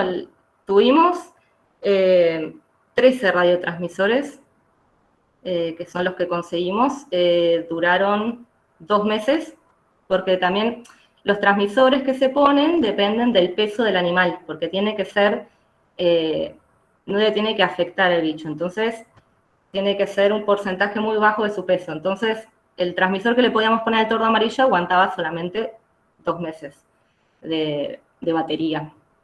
Entonces lo seguimos durante enero y febrero, Y nada, muy buena recepción. Encontramos de los 13 que le pusimos los transmisores, volvimos a encontrar 12 de ellos. El 13, la verdad que no sabemos qué pasó, probablemente pudo haberse ido a otro lugar, porque si hubiese estado por ahí lo hubiésemos escuchado, o hubiese perdido el transmisor en algún lugar donde no lo encontramos. Pero bueno, fue muy buena la experiencia. Ahora hace falta procesar todos esos datos y bueno, y demás. Bien. Bueno, aclaramos también que los transmisores se colocan de cierta manera que pasa un periodo y se caen simplemente, ¿no? Se colocan con un material específico que se va degradando y con el tiempo se le cae al bicho, así que no, no le genera ningún inconveniente a largo plazo. Bien, Flor. A ver, ¿querés agregar algo más? ¿Querés contar algo más? Hay algunas preguntas. No sé, me acuerdo que alguien hizo una pregunta, creo, del tema de trabajar con el parasitismo de cría. Ajá. Es algo muy complicado, si bien está muy estudiado y un grupo muy importante que trabaja en Buenos Aires, en la UBA, con parasitismos. Sí. Es un tema bastante complicado porque para trabajar efectivamente sobre parasitismo hay que encontrarlos en la ventanita de puesta, porque ahí es donde las tordas renegridas van y parasitan el nido. ¿Por qué lo hacen durante el periodo de puesta? Para que el periodo de incubación sea igual, porque si ellas colocan su nido cuando están por eclosionar los de tordo amarillo, entonces nunca se van a incubar los huevos de renegrido. Y también el problema que pasa ahí es que las tordas renegridas cuando parasitan picotean los huevos que están en el nido del tordo amarillo y ahí muchas veces se producen pérdidas de esos huevos. Entonces, nada, lo que estamos tratando con lo que estamos pudiendo trabajar ahora es, ya una vez parasitado el nido, tratar de que no eclosionen esos huevos. Pero sería interesante poder trabajar en evitar ese parasitismo. Controlar las poblaciones de tordos renegridos son prácticamente imposible porque, sobre todo en Entre Ríos, que es donde más parasitismo hay, están muy asociados a los métodos productivos muy intensivos por la disposición de granos. Ellos se alimentan de granos, entonces es muy difícil controlarlos. Y otro es lo que habían dicho en el chat, que es la técnica de trabajar sustituyendo los huevos por huevos de yeso, que es cuando están en el momento de puesta, la incubación del tordo renegrido comienza con la puesta del anteúltimo huevo. Entonces la puesta del primer huevo no empieza la incubación, por ende no empieza el desarrollo del huevo, del embrión, perdón. Puesta del segundo huevo, buenísimo, tampoco empieza el desarrollo del embrión. Puesta del tercer huevo, si la puesta es de 4, ahí empieza la incubación. Entonces, mientras nosotros tengamos el cuidado de hacer ese intercambio de huevos, evitando que haya empezado la incubación para evitar que se desarrolle el embrión y no estar moviendo el huevo de un lado para el otro, que pierda temperatura y demás, es sumamente importante encontrarlos en el periodo de puesta. Y muchas veces, o sea, a campo se hace casi imposible adelantarse tanto a esas situaciones. Muchas veces ya encontramos la colonia cuando están con huevos o cuando están con pichones. Es muy difícil, pero sería una buena técnica para tener en cuenta. Y también eso habla de la importancia de mantener los sitios de nidificación del tordo, porque como decía Vic, ellos suelen volver a los lugares donde utilizaron previamente para reproducirse. Por eso también la importancia de cuidar esos sitios reproductivos. Porque muchas veces que un año vas a un lugar donde hay una colonia, el otro año vas y sigue la colonia, el otro año vas y de repente plantaron todo el lugar y no tenés más colonia. Bueno, eso. Bien, excelente. Otra preguntita, Flor. Sí. ¿Qué se sabe sobre las poblaciones de Uruguay, de Brasil? ¿Tenés alguna novedad? ¿Hay datos, hay investigaciones en estos países? Sí, bueno, Adriana Spirós trabajó un tiempo atrás con las poblaciones de Uruguay, pero más que nada descriptivamente. Claro. En Brasil hay muy pocos datos de una investigadora que se llama Carla Fontana, que trabaja en pastizales. pero allá no hay nadie que trabaje con tordo amarillo. En Uruguay también, bueno, uno de los chicos que nos vino a ayudar esta campaña, Germán Gil, que es de Uruguay, guardaparques de allá, nos invitó el año pasado a conocer algunas de las poblaciones que estaban en Uruguay y nada, conocer los sitios donde estaban y hablar con gente de allá para ver si se podía hacer algún trabajo en conjunto, pero estaría bueno tomar esa iniciativa con otros países, ¿no? Para ver el estado de las poblaciones en otros países, porque seguramente las amenazas no sean las mismas, porque, bueno, la principal amenaza del tordo amarillo es dada por la pérdida de hábitat, o sea, por los métodos productivos que van a ser distintas según las políticas de cada país. Así que nada, estaría bueno empezar a investigar qué es lo que está pasando con las poblaciones de otros países. Y bueno, en Paraguay también. O sea, si bien se tienen datos de vez en cuando de sitios donde se vieron tordos, vimos una bandada, encontramos un nido, no hay gente trabajando específicamente con las poblaciones allá. Sí, perfecto. A ver, dos preguntas que están relacionadas que nos hacían. El porcentaje de individuos por año recuperados de tráfico y otra que decía si se está probando o pensando algunas técnicas para cría, digamos, en cautiverio. Bueno, tema de tráfico. Es complicado. ¿Cómo? Digo, el tema del tráfico es complicado hacer un seguimiento, es complicado, es un tema delicado para elaborarlo. Bueno, creo que acá, si no me equivoco, estaba Rocío Lapido, que ella trabaja con Cardenal Amarillo y el principal problema con Cardenal es el tráfico.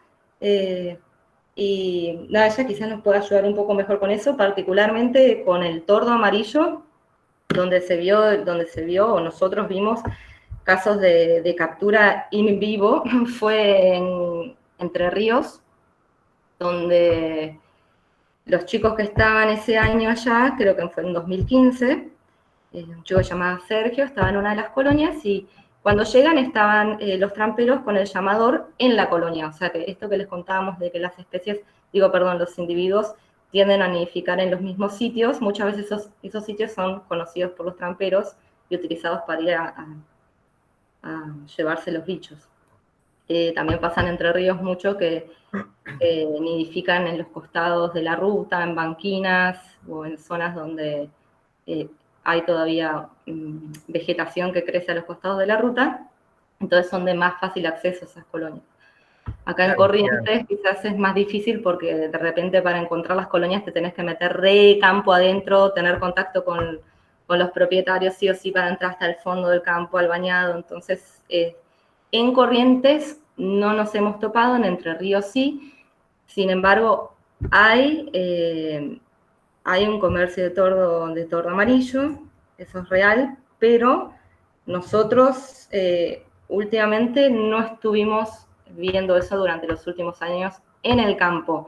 Puede tener mucho que ver también porque se empezaron a hacer muchas campañas de difusión, de repente hay gente que está recorriendo las rutas todo el tiempo, no se hace tan fácil sentarse a capturar si de repente tenés a los chicos yendo y viniendo todo el tiempo por todos los campos, por las rutas, hablando con los productores, hablando con todo el mundo.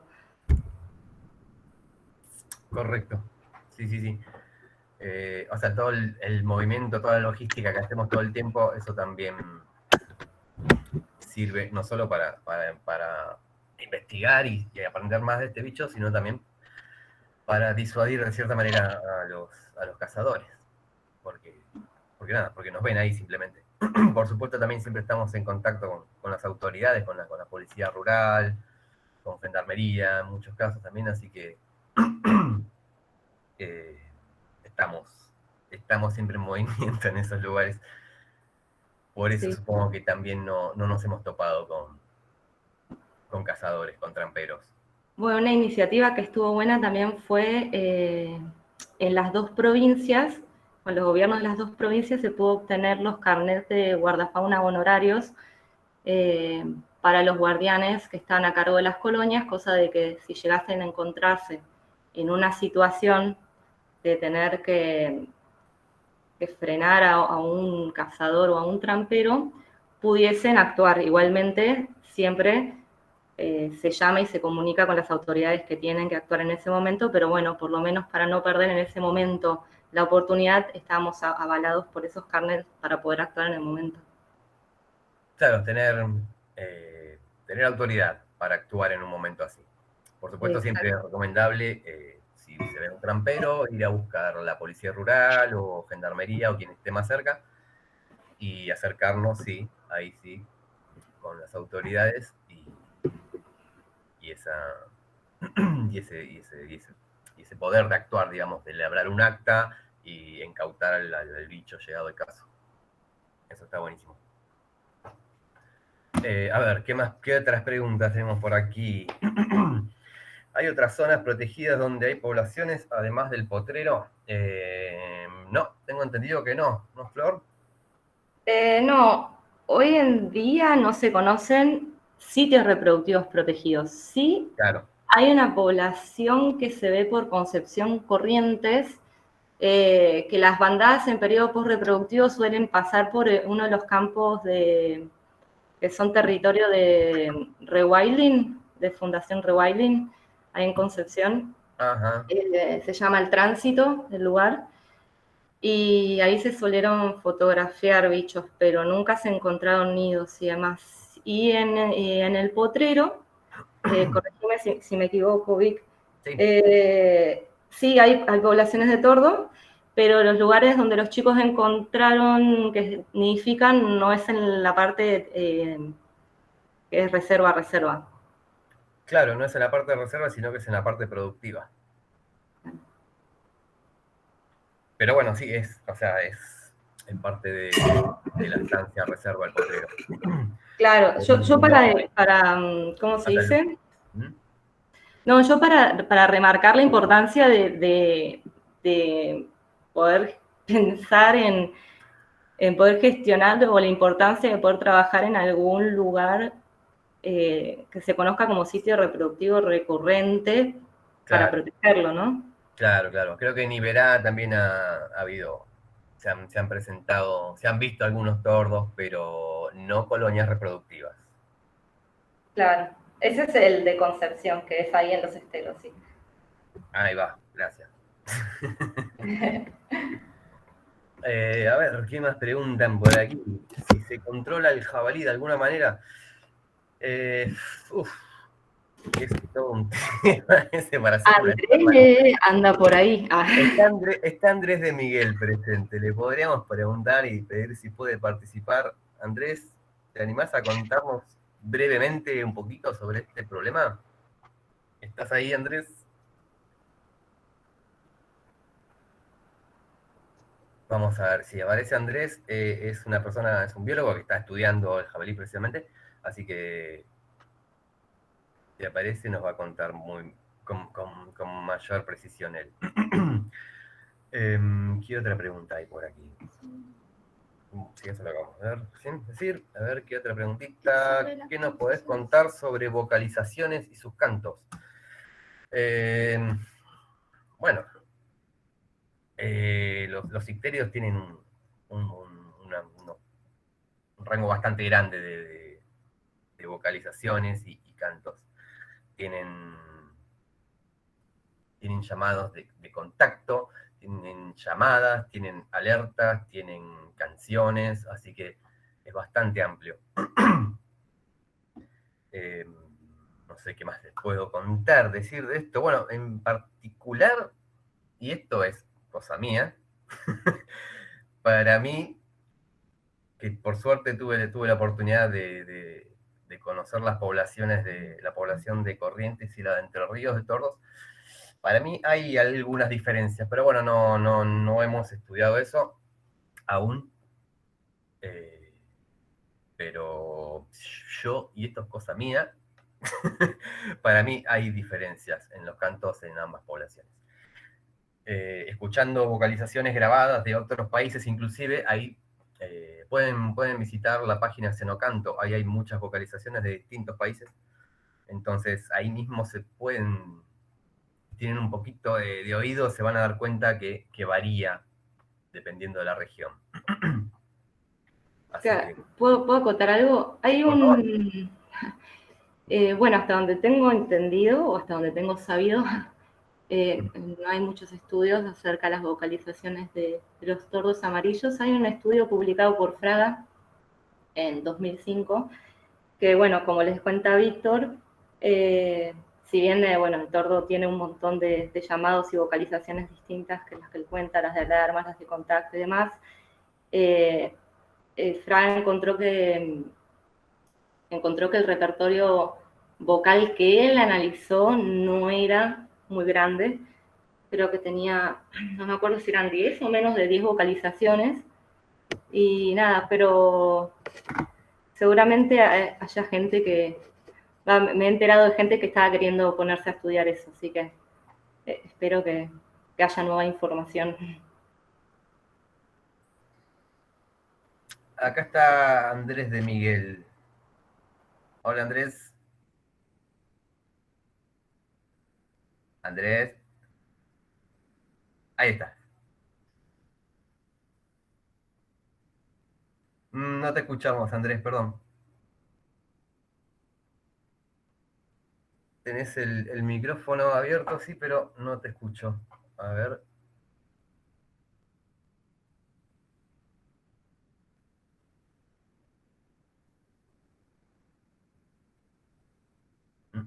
No, no te escuchamos, Andrés.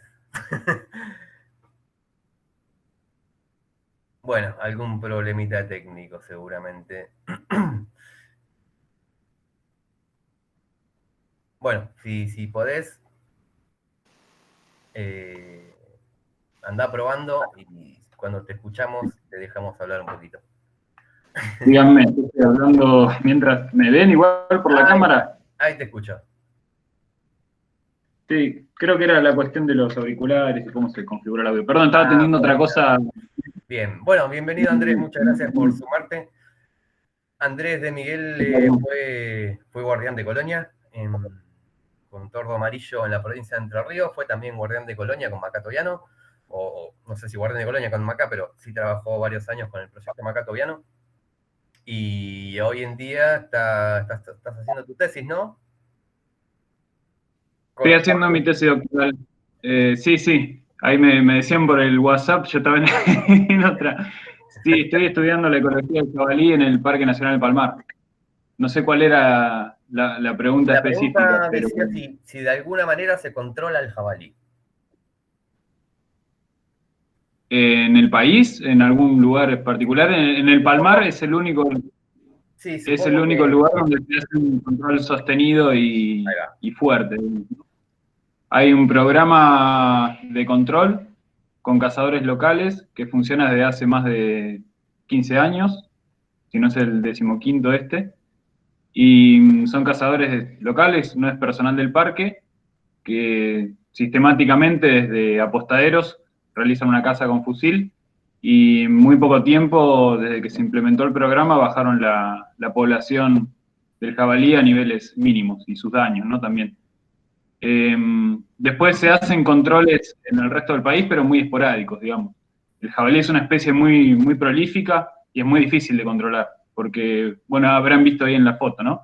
Se pueden reproducir varias veces por año y tienen camadas muy grandes, así que es muy fácil que aumente las poblaciones rápidamente. Así que cualquier programa de control tiene que ser de una intensidad muy grande para poder controlar esas poblaciones.